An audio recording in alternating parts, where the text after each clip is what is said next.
요즘에 기도를 하면서 오늘 발등 길빈 예배 잠깐 한 주 쉬고, 그리고 이제 제가 2주 동안 없을 동안 2주, 그러면 총 3주 동안은 발등 길빈 예배는 잠깐 쉬지만, 또 우리 목사님을 통하여서 하나님 주시는 은혜의 말씀을 발등 길빈 예배가 아닌 또 하나님께 드리는, 여전히 같은 주님께서 기뻐하시는 예배로 여러분 드리시되, 제가 오늘 이스라엘과 중동 지역을 위한 그 기도를 좀 같이 했으면 좋겠다라는 생각을 하게 된 것은,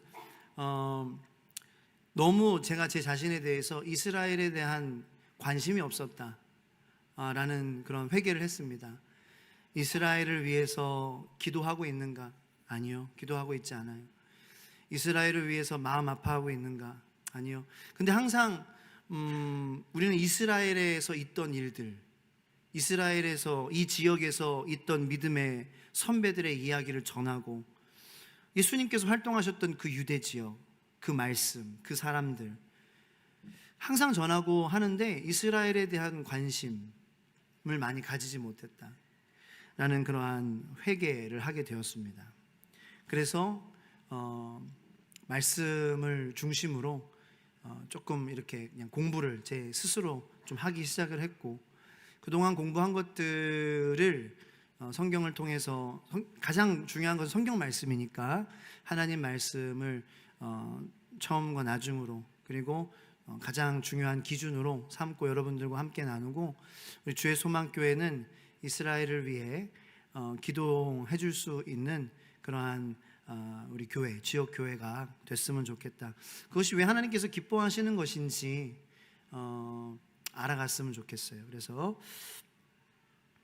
일단은 지금 이스라엘 그 나라 가운데에 이 하마스라는 단체와의 충돌로 매일마다 뭐 전쟁의 소식, 최근에도 또 무슨 잡은 인질을 이렇게 처형하기 전에 모습을 뭐 공개를 해가지고 그 피해자가 속한 가족이나 그 민족들에게 굉장히 공분을 사는 그러한 뉴스가 또 올라온 것을 오늘 봤는데요.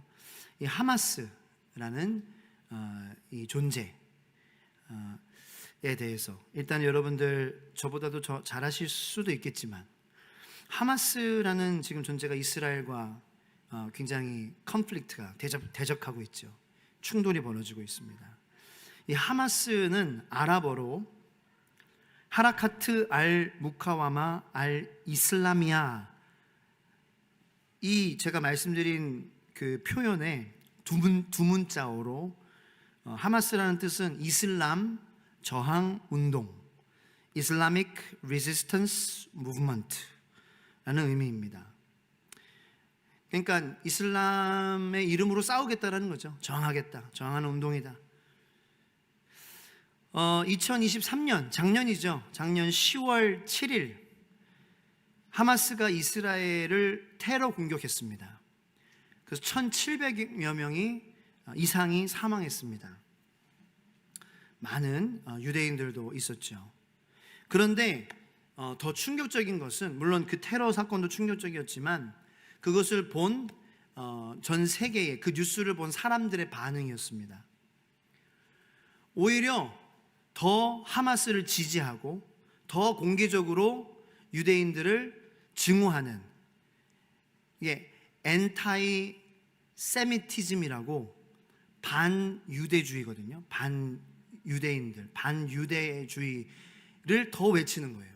이스라엘에서 테러가 발생했는데 잘했다 이런 식으로, 요새는 뭐 이런 너튜브나 이런 게 많이 개인 거기서 그런 테러 장면들을 막 캡처해가지고 올리기도 하고, 쌤통이야, 잘했어, 시원해, 공개적으로 유대인들을 비난하고 경멸하는 그러한 메시지들이 전 세계적으로, 뭐 미국을 비롯해서 유대인들이 많이 사는 그러한 곳에 동시에 데모가 일어났어요. 그래서 미국 사람들이 원래 유대인들을 좀 싫어하는 경향이 있습니다. 그런데 더 유대인들을 미워하고 증오하고 곳곳의 주요 도시에 데모가 일어났다라는 것입니다. 이런 전 세계적으로 그런 충돌이 중심적으로 일어나는 그런 곳, 이 중동이라는 곳인데, 자, 사진을 먼저 한번 보여드리겠습니다. 이 중동 지역의 좀 큰 그림인데요. 이게 중동이라고 하는 미들 이스트라고 하는 것입니다. 그래서 유럽의 일부분도 보이고요, 아프리카의 일부분도 보입니다. 이 모든 지역이 미들 이스트라고 하는 중동 지역입니다. 그래서 대표적인 이스라엘을 둘러싸고 있는 나라들, 이 화면에는 이스라엘이 표기되지 않았어요. 그런데 이스라엘이 어디 있는지 다음 화면 한번 보여주실래요? 빨간색으로, 저게 이스라엘이에요. 이 모든 중동 국가들 가운데에 둘러싸여 있는 이 작은 어떤 그 줄 같은, 그래서 스트립 같죠, 스트립 같이 이렇게 줄 같은 그런 곳이 바로 이 이스라엘 빨간 곳입니다.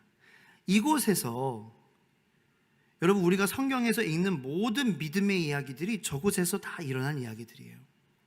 아브라함의 이야기, 노아의 이야기, 모세의 이야기, 다윗의 이야기, 예수님의 이야기, 예수님의 12제자들, 사도들, 다윗이 기도를 통하여서 눈물을 흘렸던 곳이 바로 저곳입니다.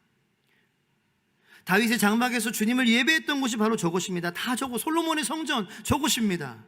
다 저곳에서 있었던 사람들의 이야기예요. 그 사람들로 인해서 물론 역사적으로는 긴 세월 가운데에 지어졌지만 그 이스라엘 사람들, 유대인들을 통하여서 지어진, 쓰여진, 하나님께서 택하신, 우리는 성경을 읽고 그 성경의 이야기를 매주 듣고 은혜 받습니다. 도전 받습니다. 어떻게 살아야 할지 해답을 찾습니다. 위로를 얻습니다. 격려 받습니다. 힘을 얻습니다. 저 나라에서 있었던 일이에요. 저곳에서 있었던 일이에요. 제가 혼자 회개하면서 이 사진을 보면서 엉엉 울었어요. 그런데 나는 이 나라를 위해서 뭘 하고 있는가? 물론 이 나라, 그 나라에서 일어난 하나님의 말씀을 전하고 있죠. 그런데 생각하지 못하고 그냥 하고 있는 거예요. 네. 참 짧은 거죠. 저의 모습이 너무 짧다, 나의 신앙이 너무 짧고 너무 얕다라는 그런 생각을 했어요. 그래서 깊은 회개를 했습니다. 그래서 그런 은혜가, 깨달음의 은혜가, 그리고 회개도 은혜잖아요. 은혜 있는 사람이 회개하지, 은혜 없으면 회개 어떻게 하겠습니까? 그래서 회개해야 될 부분들을 이런 말씀을 통하여서 분명히 주님께서 우리에게 말씀해 주실 때에 회개의 은혜가 저와 여러분들에게 임하게 되기를 소망합니다. 저곳에 있었던 실제 사람들의 이야기, 가족들의 이야기, 저곳의 왕들의 이야기, 선지자들의 이야기, 제자들의 이야기, 저 이스라엘은 참 작아요. 근데 주변의 대부분의 큰 나라들은 이 이스라엘에 대해 모두 다 적대적인 나라들 뿐입니다. 그러니까 사방에 적으로 둘러싸여 있다는 것이죠. 그래서 오늘 제가 말씀과 그런 역사적인 것들을 통해서, 공부한 것들을 통해서 여러분들에게 말씀을 근거로 사실을 말씀드리고자 하고요, 여러분들이 뉴스를 통해서, 미디어를 통해서 듣는 그러한 것들을 제가 하나님 말씀을 근거로 여러분들에게 말씀드릴 때에 이제는 하나님 말씀을 기준으로 우리가 이스라엘을 바라볼 수 있는 그러한 이 해안이 열리게 되기를 바랍니다. 하나님께서는 사람을 선택하십니다. 하나님의 일을 하시기 위해서 사람을 선택하시고, 그리고 하셨어요. 지금까지 하나님이 일하시는 그러한 스타일을 보면은 하나님은 사람을 선택하시고, 하나님은 사람, 그러므로 가족들을 선택하시겠죠. 그 사람이 속한, 그 가족들이 속한 예를 들어서 민족을 선택하시겠죠. 좀 더 부족을 선택하시고 민족을 선택하시고 그렇게 하겠죠. 그래서 역사를 보면 하나님께서 아브라함을 선택하셨어요. 아브라함의 가정을 선택하셨어요. 그리고 유대인들을 선택하셨어요. 하나님께서 이 유대인들을 애굽에서 꺼내 주셨습니다. 하나님은 그때 당시에 막강한 세력이었던, 그러니까 역사를 보면은 이 세계적인 주도권을 갖고 있었던 그러한 제국들이 있잖아요. 예를 들어서 이때에는 이제 애굽이었고요. 그 다음에는 뭐 아수르, 그 다음에 바벨론, 그 다음에 페르시아, 그 다음에 로마, 이렇게 계속 넘어갔잖아요. 그런 식으로 하나님께서는 그 당시에 정말 센 민족이었던 애굽을 선택하실 수도 있었어요, 이스라엘 대신에. 그런데 하나님께서는 이스라엘을 선택하셨어요. 이스라엘은 하나님이 인류를 구원하시기 위해 선택하신 나라입니다. 부인할 수 없어요. 그리고 그 나라에게 율법을 주셨어요. 그 나라에게 선지자들을 주셨고요. 그 나라를 통하여서 메시아를 우리에게 허락하여 주셨습니다. 하나님께서 인류를 구원하시기 위해 선택한 이 세상에 존재하는 나라들 중에 하나, 그것이 바로 이스라엘입니다. 그런데 그것을 우리는 지도에서 보면은 이스라엘이 있는 지역을 팔레스타인이라는 지명으로 읽습니다. 그런데 역사를 조금 아시는 분들은 이걸 잘 아실 거예요. 팔레스타인이라는 나라나 스테이트나 없었어요. 국가가 없었습니다. 팔레스타인이라는 나라는 존재하지 않는 나라입니다. 그런데 지금 이 이스라엘이라는 작은 나라 안에 유대인들과 팔레스타인이라고 하는 팔레스타인 사람들이 같이 공존하고 있습니다.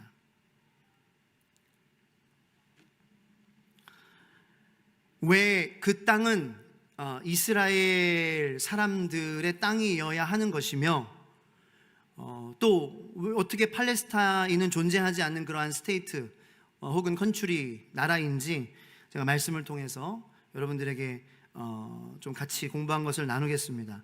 일단은 여호수아의 통치 아래에 광야 학교를 마친 이스라엘 백성들은 가나안 땅에 들어가게 되었습니다. 지금 이스라엘의 영토입니다.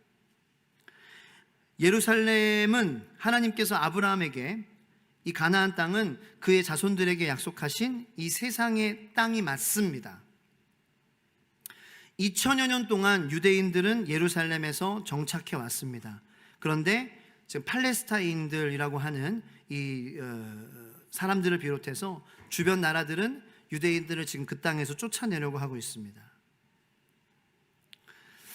여러분, 우리가 이제 그 여러 가지 권리에 대해서 이야기를 하죠. 뭐 인권, 시민권, 뭐 여성권, 남성권, 학생의 권리, 학생권. 자, 누가 그 권리를 정할 수 있는 권위를 가지고 있습니까? 뭐 우리가 세상을 보면은 일반적으로 돈 많은 사람들, 권력 있는 사람들, 그런 사람들이 기준을 정합니다. 이 사람에게는 이런 권리가 있어. 어떤 그런 높은 기관들, 세상의 기관들, 그 권력을 가진 사람들이 정하죠. 그리고 시대마다 그 기준을 정하는 사람들과 기관들은 달랐습니다. 뭐 예를 들어서 우리 대한민국에서 대한민국 국민으로서의 어떤 그런 시민권, 권리는 정부가 이렇게 뭐 법을 통해서 뭐 이렇게 하고요. 혹은 또 세계적으로 볼 때는 유엔도 뭐 어떤 무슨 권리가 있다. 어떤 나라에 이런 권리가 있다. 유엔이 그런 것을 정하기도 하고 뭐 나토가 정하기도 하고 뭐 그렇죠. 그런 기관들이 있습니다. 그런데 잊지 말아야 될 것이 있습니다. 우리가 그리스도인들이라고 하면은 권위의 근원은 오직 하나님뿐임을 우리는 잊지 않기를 바랍니다. 오직 유일한 이 세상에서 권리를 주장할 수 있는 권위를 가지신 분은 오직 하나님이시고 하나님의 말씀뿐이라는 것을 고백할 수 있는 저와 여러분들이 되기를 소망합니다. 자, 하나님께서는 지금 계속해서 분쟁과 갈등, 그리고 어떻게 보면 이스라엘이 잘못하는 것 같고, 어떻게 보면 팔레스타인이 잘못하는 것, 어떻게 보면 하마스가 나쁜 것 같고, 어떻게 보면 이스라엘이 나쁜 것 같고, 정말 그렇잖아요. 그런데 하나님께서는 지금 계속해서 이 분쟁과 갈등, 매일 테러의 공포 속에 살고 있는 그 땅에 살고 있는 그 이스라엘 사람들, 그리고 그 땅, 그 납치와 살해와 테러의 공포 가운데 있는 그 땅, 그 이스라엘에 대해서 뭐라고 말씀하시는지 성경을 통하여서 우리가 보기를 원하는 것입니다. 오늘 본문 말씀, 읽은 말씀 한 번 더 보여주시겠어요? 다 같이 읽을까요? 내 하나님 여호와께서, 시작. 내 하나님 여호와께서 돌보아 주시는 땅이라.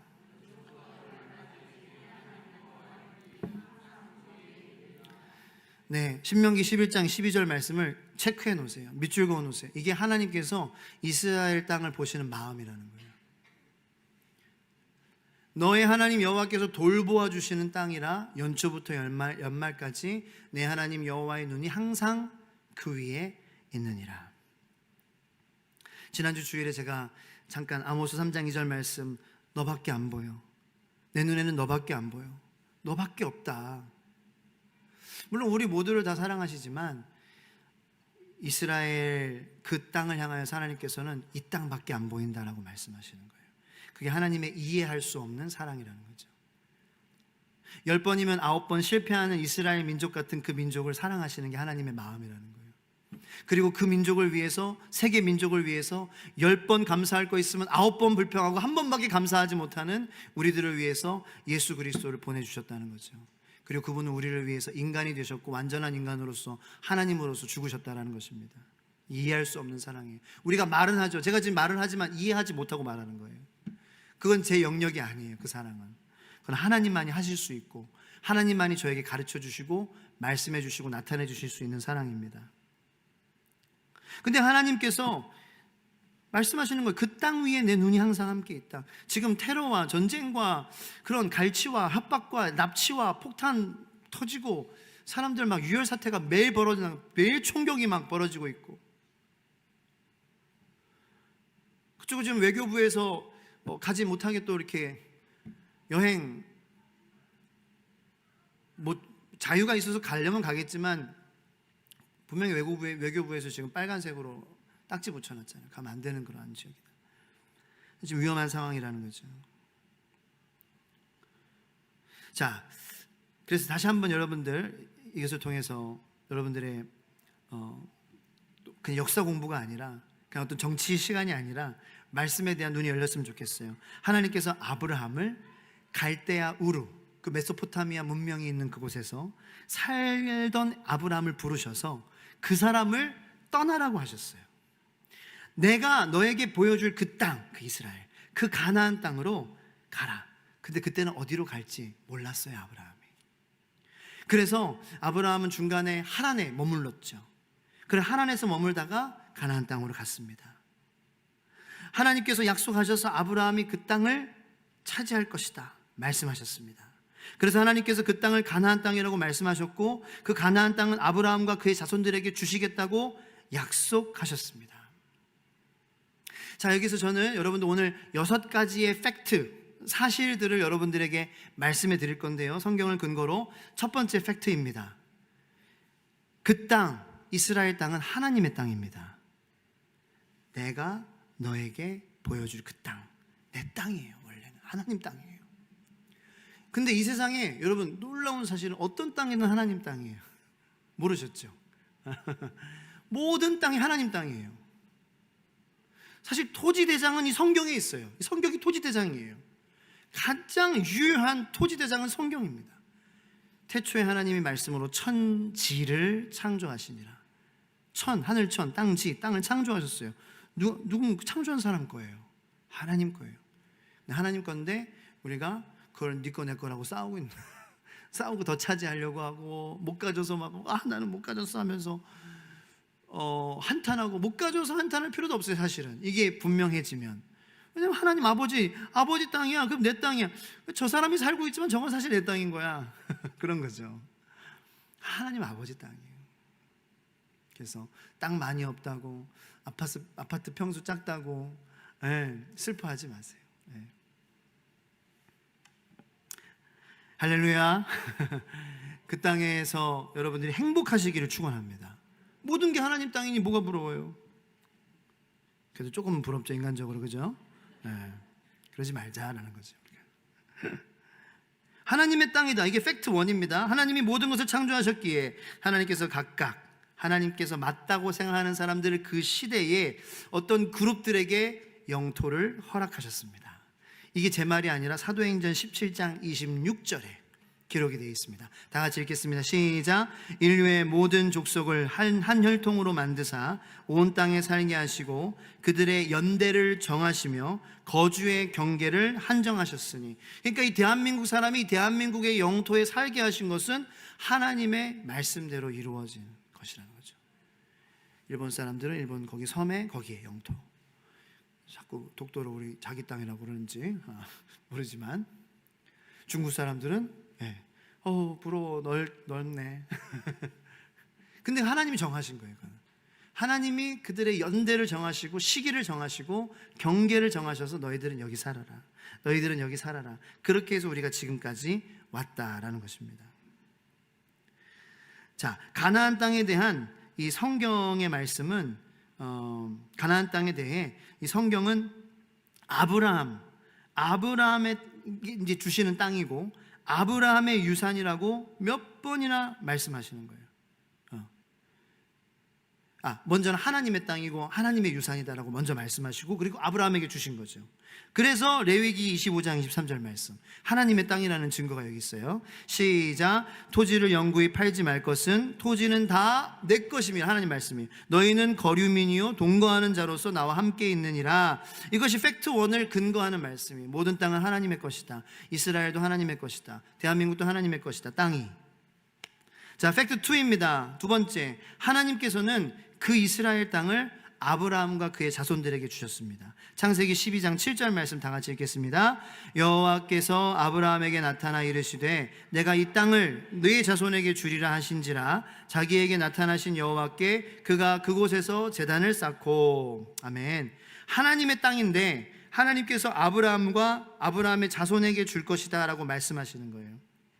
창세기 13장 14절로 15절 말씀 다 같이요. 롯이 아브라함을 떠난 후에 여호와께서 아브라함에게 이르시되 너는 눈을 들어 너 있는 곳에서 북쪽과 남쪽 그리고 동쪽과 서쪽을 바라보라.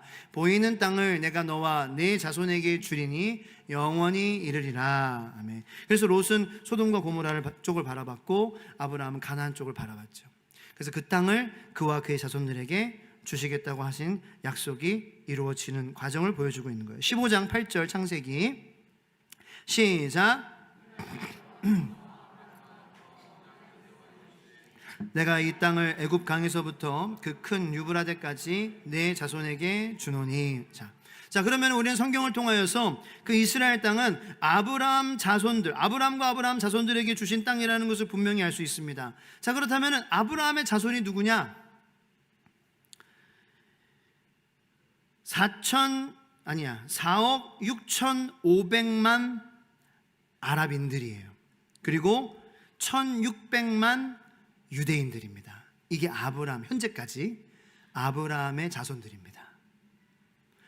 아랍 사람도 아브라함의 자손입니다. 유대인들도 아브라함의 자손입니다. 자, 그럼 세 번째 팩트입니다. 이 이스라엘 땅, 이 땅은 하나님의 무조건적인 언약입니다.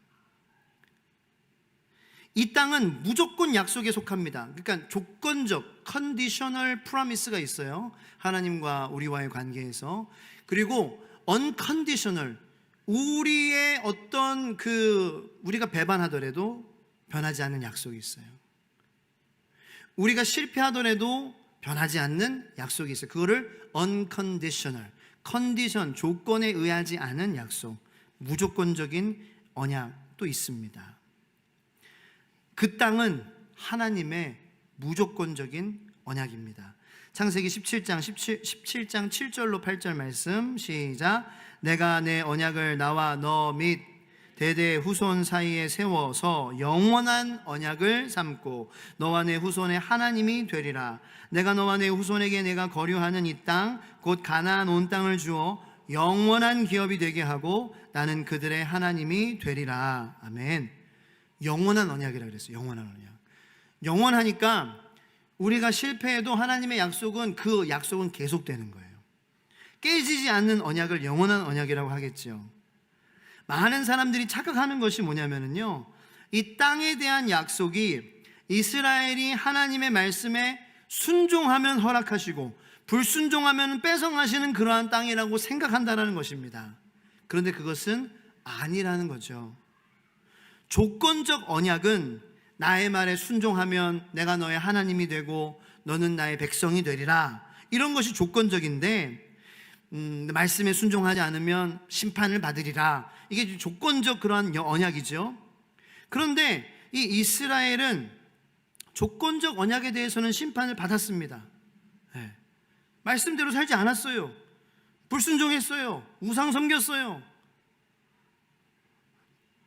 또 자기들의 힘으로 살려고 자기들의 우물만을 팠어요. 자기들의 힘으로 우물 파다가 밑빠진 독이라는 것을, 거기다 막 물 부으려고 하다가 밑빠진 독이라는 것을 나중에 깨달았죠. 너무 늦었어요. 그런데 심판을 받았어요. 그러나 이 이스라엘의 불순종이 하나님께서 하신 영원한 언약, 무조건적인 언약은 깰 수 없었습니다. 그래서 다시 조건적 언약의 은혜의 자리, 순종의 자리로 가게 하는 것이 바로 이 무조건적 언약이라는 거예요. 하나님이 그럼에도 불구하고 나를 사랑하시는구나. 그런 나에게 무조건적인 언약을 주셨어. 영원한 언약을 주셨어. 그래서 그 하나님의 변하지 않는 영원한 언약, 흔들리지 않는 그 언약, 그래서 우리가 말씀을 알아야 된다는 거예요. 그 말씀에 그런 무조건적인 언약들이 숨어 있거든요. 가장 대표적이고 최고 맨날 되돌아야 되는 거 예수님. 무조건적인 언약이에요. 모두에게 예수 그리스도를 주셨어요. 무조건적으로. 우리가 실패해도 예수님 주셨어요. 나 믿으면 완전 막 내 맘대로 하고 내 뜻대로 하지만 예수님 주셨어요. 예수님 그런 나 목매달이신데요. 예수님 나한테 목매달으셨어요. 내가 그렇게 좋대요. 좋을 게 뭐가 있어요? 무조건적인 언약이에요. 가장 대표적이고 상징적이고 가장 실존적이고 가장 우리를 다시 한번 조건적인 언약 가운데서 기쁨으로 순종하게 하는 삶으로 인도하는 무조건적인 언약 넘버 원, 그리고 only one, 예수 그리스도. 예수 그리스도. 그래서 하나님께서 무조건적인 언약을 절대 깨뜨리지 아니하신다는 거, 우리의 잘못에도 불구하고 시편 89편 30절로 37절에 기록되어 있습니다. 다 같이 읽겠습니다. 그리고 여기 있는 모든 말씀들은 여러분들이 적으시는 분이 한 분도 안 보여요. 근데 적으실 만한 말씀들이에요. 그래서 나중에 유튜브에 올라오면은 꼭 보실 줄로 믿습니다. 아무도 아멘을 안 하네. 시편 89편 30절로 37절 다 같이 읽겠습니다. 시작. 만일 그의 자손이 내 법을 버리며 내 규례대로 행하지 아니하며 내 율례를 깨뜨리며 내 계명을 지키지 아니하면 내가 회초리로 그들의 죄를 다스리며 채찍으로 그들의 죄악을 벌하리로다. 그러나 나의 인자함을 그에게서 다 거두지는 아니하며 나의 성실함도 패하지 아니하며 내 언약을 깨뜨리지 아니하고 내 입술에서 낸 것은 변하지 아니하리로다. 내가 나의 거룩함으로 한 번 맹세하였은즉 다윗에게 거짓말을 하지 아니할 것이라. 그의 후손이 장구하고 그의 왕위는 해같이 내 앞에 항상 있으며 또 궁창의 확실한 증인인 달같이 영원히 견고하게 되리라 하셨도다. 아멘. 자, 지금까지 하나님의 땅입니다. 아브라함과 그의 자손에게 주셨습니다. 그 땅은 하나님의 무조건적인 약속입니다. 자, 네 번째 사실입니다. 그 땅은 이스마엘의 자손이 아닌 이삭의 자손에게 주어졌습니다. 장자인 이스마엘의 그 축복을 이삭에게 하나님은 주셨죠. 그죠? 그래서 하갈을 통하여서 난 이스마엘이 아닌 사레를 통하여서 난 이삭을 나는 축복하겠다. 그를 통하여서 그 언약이 이어질 거야 라고 말씀해 주셨어요. 자, 그와 같이 에서와 야곱이 있는데 쌍둥이지만 누가 먼저죠?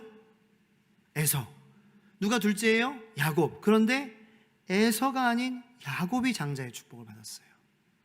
자, 다시 말씀드리지만 그러므로 이 이스라엘이라는 땅은 아브라함의 자손, 그럼 아브라함의 자손이 아랍인이 4억 6,800만 명, 유대인이 1,600만 명 되는데 그 모든 사람들의 것이 아니라 이삭을 통해 야곱을 통해 유대인들에게 이어져 가게 하셨다라는 거죠. 그것이 팩트 넘버 4, 네 번째, 그리고 다섯 번째 팩트입니다. 다섯 번째 팩트 이어서 야곱의 자손에게 주셨어요. 에서는 누구예요? 에서는 나중에 요단강 동쪽에 정착하게 되고 그쪽에서 많은 이제 인구들이 파생하게 되는데 그게 에돔 사람들입니다. 이더마이츠라고 하는 영어로.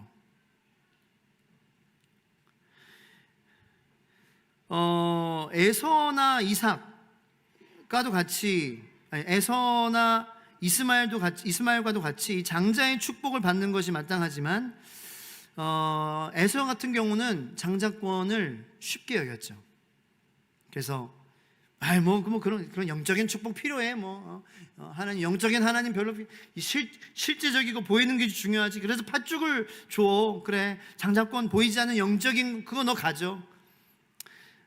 보이지 않는 영적인 축복을 더 사모하시는 저와 여러분들 되기를 축원합니다. 영적인 것에 관심을 갖는 게 정말 지혜로운 성도의 모습이라는 거예요. 그래서 말씀에 관심을 갖고, 거룩함에 관심을 갖고, 성령님께서 어떻게 하면 나를 더 역사하실까 관심 갖고, 어떻게 하면 내가 예수의 사람이 될까, 나에게 예수의 향기가 나오고 있는, 이게 이제 영적인 관심이겠죠. 나에게 예수의 말이 나오고 있는가, 예수의 품격이 나오고 있는가, 이 영적인 관심, 그것을 사실 야곱이 가졌다고 해도 조금 부끄러워요. 왜냐하면 야곱은 그 장자권, 그 첫째로서 받는, 그래서 첫째는 어떻게 보면 하나님께서 더 번영하게 해주실 거야. 그런데 결국 그것도 주시는 이는 영적인 존재인, 하지만 그 영적인 존재인 하나님께서 실존적인 복을 주실 수 있다라는, 어떻게 보면은 믿음이지만 베이비 믿음이지만 믿음이 있었거든요. 근데 우리는 그 베이비적인 아기의 믿음을 우리가 성장해서 이제는 청년과 어른의 그러한 믿음으로 성장해가는 저와 여러분들이 됐으면 좋겠습니다. 그러니까 야곱이 받을 만한 자격이 있느냐? 없었어요. 아브라함의 그 언약을, 축복을 받을 자격이, 속였어요. 야곱은 장자권을 훔친 거예요. 그러나 하나님께서 그의 이름을 바꾸실 줄로 믿습니다. 이스라엘로 바꾸셨죠. 형을 속이고 집을 떠났습니다. 꿈을 꿉니다. 베델에서 꿈을 꿉니다. 여러분들 잘 아시는 야곱의 사다리 꿈이죠. 28장 창세기 읽겠습니다. 13절로 14절 시작. 또 본즉 여호와께서 그 위에 서서 이르시되 나는 여호와니 너의 조부 아브라함의 하나님이요 이삭의 하나님이라. 네가 누워있는 땅을 내가 너와 네 자손에게 주리니 네 자손의 땅의 티끌같이 되어 네가 서쪽과 동쪽과 북쪽과 남쪽으로 퍼져나갈지며 땅의 모든 족속이 너와 너의 자손으로 말미암아 복을 받으리라. 아멘. 아브라함에서 이삭으로, 이삭에서 야곱으로 하나님의 그 땅에 대한 약속은 이어져 갔습니다. 야곱이 베델에서 하나님과 씨름하고 하나님이 져주셨죠. 그리고 하나님은 너가 이겼다고 하셨고 그의 이름을 야곱에서 이스라엘로 바꿔주셨습니다. 이스라엘이라는 이름의 뜻은 하나님과 함께 싸워 승리하는 자라는 뜻입니다. 하나님과 함께 싸워서 승리하는 자. 그리고 다시 한번 하나님께서는 이 야곱에게 그 땅에 대한 약속을 재확인시켜 주십니다. 창세기 35장 8절 말씀입니다. 내가 아브라함과 이삭에게 준 땅을 내게 주고 내가 내 후손에게도 그 땅을 주리라 하시고. 그래서 야곱과 에서가 이제 야곱이 정신 차리고 쩔뚝거리지만 어느 정도 화해하고 이제 에서는 요단강의 동편에 정착해서 에돔 민족의 시초가 되고 선조가 되고, 그리고 가나안 땅에 가뭄이 들어서 야곱과 그의 가족은 어디로 가죠? 애굽으로 가는 거예요. 거기서 400년 동안 노예 생활을 하게 되죠. 그리고 모세를 부르시고 세우셔서 그 애굽에서 400년 동안 노예 생활하고 있는 유대인들을 하나님께서 이제는 꺼내 오시기로 작정하십니다. 탈출하게 하시죠. 그것이 출애굽입니다. 약속의 땅에 들어가기 전에 모세는 죽습니다. 그 바로 이스라엘, 지금 이스라엘의 그 경계, 바로 이스라엘 땅 전에 모세가 죽고 여호수아가 리더십을 이어받아서 여호수아가 유대 사람들을 이끌고 이스라엘 가나안 땅으로 들어가게 되는 것입니다. 자, 이제 신명기 1장 8절 말씀 시작. 내가 너희의 조상 아브라함과 이삭과 야곱에게 맹세하여 그들과 그들의 후손에게 주리라 한 땅이 너희 앞에 있으니 들어가서 그 땅을 차지할지니라. 그러니까 여호수아와 그 유대인들에게, 이스라엘 백성들에게 말씀하신 하나님의 말씀이에요. 자, 마지막으로 6번째 사실입니다. 이스라엘의 포로 생활이 그 땅에 대한 소유권을 바꾸지 않았습니다. 아까 제가 말씀드린 것과도 좀 중복되지만 하나님께서 이스라엘이 불순종하다고 해서 그 땅의 소유권을 이스라엘에게서 뺏어가시지 않으셨습니다. 왜냐하면 영원하신 약속 때문에. 그래서 아수르에 의해 722년 북이스라엘 10개의 그 이스라엘 민족들, 10개의 민족들이 북이스라엘을 구성했고 유다와 베냐민 두 민족이 남유다를 구성했는데, 먼저 주전 722년에 아수르로 인하여서 북이스라엘은 멸망하고 포로로 끌려가게 하셨습니다.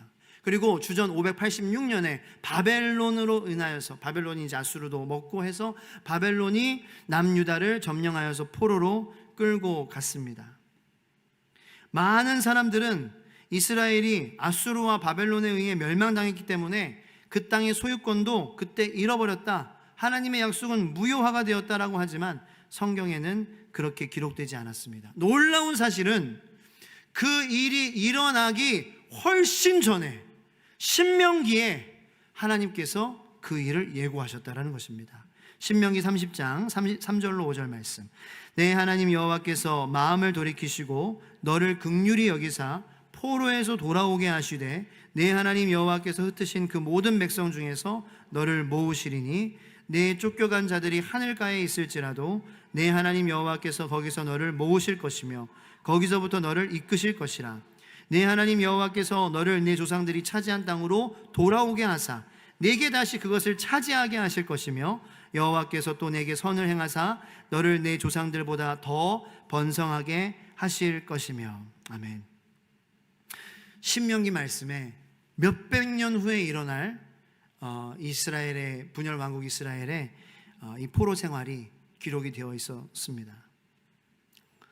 지도에 보면 아까 말씀드렸다시피 이스라엘 지역을 팔레스타인이라고 하지만 팔레스타인이라는 지명은 성경에는 전혀 찾아볼 수 없습니다. 그럼 어떻게 된 일입니까?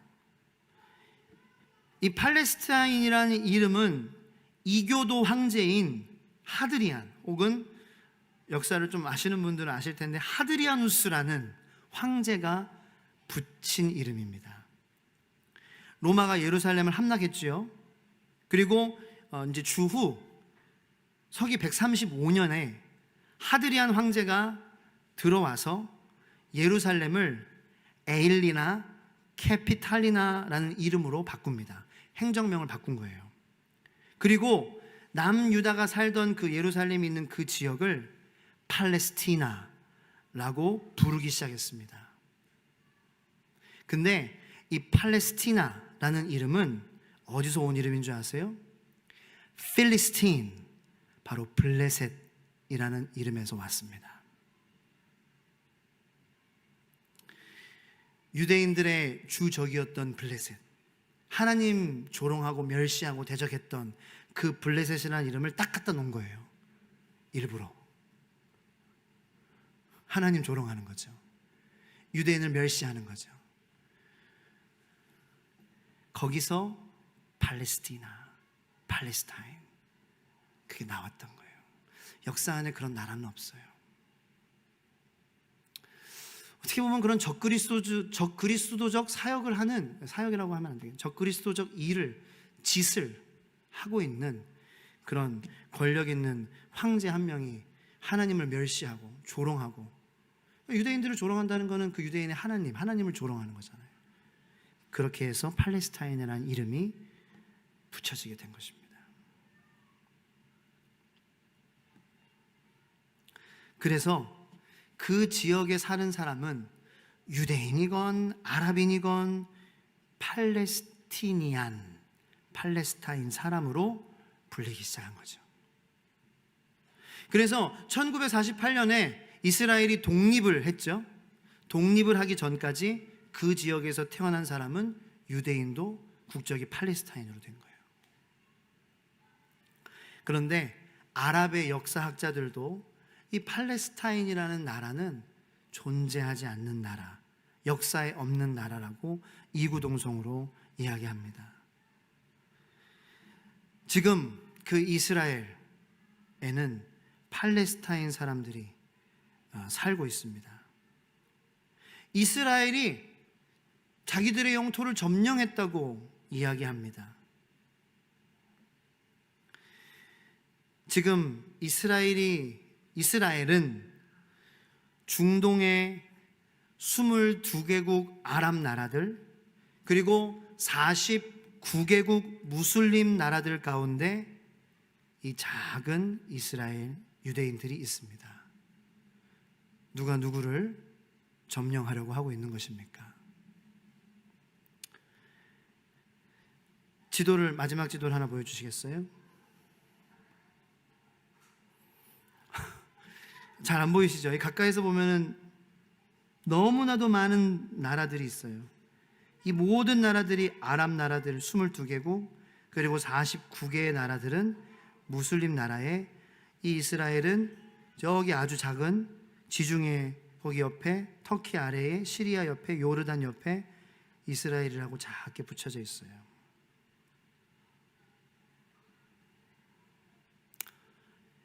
신명기 30장 3절로 5절까지의 말씀을 같이 읽겠습니다. 신명기 30장 3절로 5절. 그거 전에 혹시 있나요? 전에 없으면 제가 읽어드릴게요. 신명기 30장 3절로 5절 말씀입니다. 내 하나님 여호와께서 마음을 돌이키시고 너를 긍휼히 여기사 포로에서 돌아오게 하시되 내 하나님 여호와께서 흩으신 그 모든 백성 중에서 너를 모으시리니 내 쫓겨간 자들이 하늘가에 있을지라도 내 하나님 여호와께서, 아까 읽은 말씀이, 거기서 너를 모으실 것이며 거기서부터 너를 이끄실 것이라. 내 하나님 여호와께서 너를 내 조상들이 차지한 땅으로 돌아오게 하사 내게 다시 그것을 차지하게 하실 것이며 여호와께서 또 내게 선을 행하사 너를 내 조상들보다 더 번성하게 하실 것이며. 아멘. 왜 하나님께서는 이스라엘 백성들에게 다시 돌아오게 하시고 다시 그 이스라엘 땅을 차지하게 하신다고 하셨을까요? 왜 차지하게 하시는지가 중요합니다. 신명기 6장 10절로 18절까지 말씀 읽고 기도하겠습니다. 신명기 6장 10절로 18절 시작.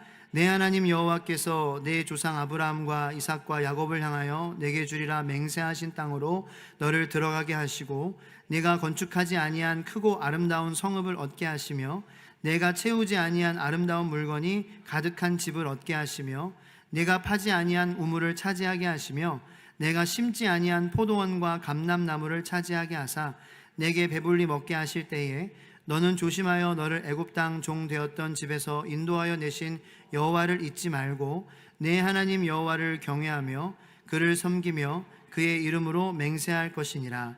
너희는 다른 신들 곧 내 사면에 있는 백성의 신들을 따르지 말라.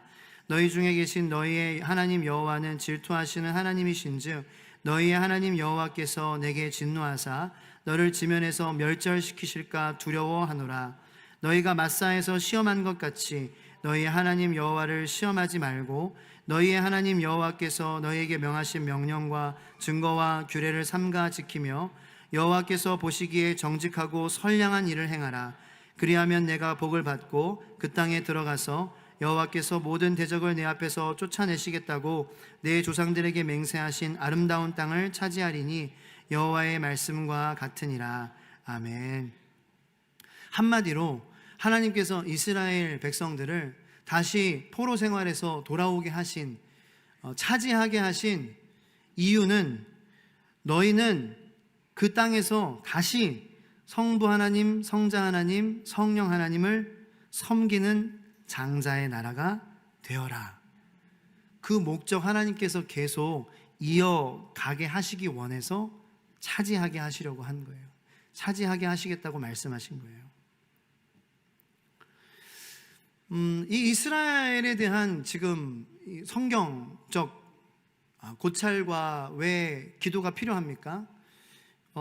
우리는 성경의 말씀을 늘 먹고 사는 그러한 그리스도인들이기 때문이죠. 그리고 하나님께서 여러분들과 저를 어떻게 보면은 우리의 삶에도 적용할 수 있는데요, 이 세종 땅으로 부르신 이유, 이 대한민국에서 태어나게 하신 이유도 지금 우리가 읽은 이 말씀 때문에 우리에게 차지하신 것이지 내 욕심, 내 뜻을 이루게 하시려고가 아니라는 것을 이 말씀을 통하여서 저와 여러분들이 바라볼 수 있는 영적인 눈이, 그리고 해석적인 눈이, 해안이 열리게 되기를 예수님의 이름으로 축원합니다. 똑같아요.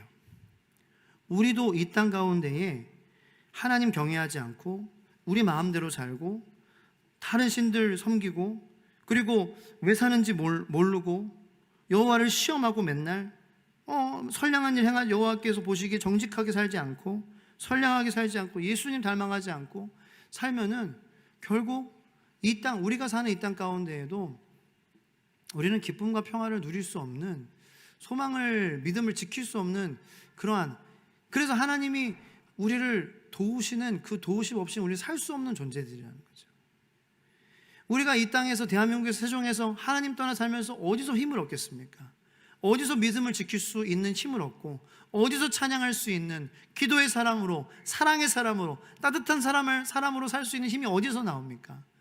바로 이 하나님을 가까이에 두고 하나님 말씀대로 살아가는, 이 신명기에 있는 말씀, 하나님만을 따라가는 삶을 살아가는 저희들에게 하나님의 장자로서 택함을 받은 그 그리스도인으로, 성도로서 하나님 모시고 살아가는 것이 얼마나 기쁜 것인지 세상에 증거하는 우리 나라로, 하나님의 나라로 우리를 삼아 주신 것입니다.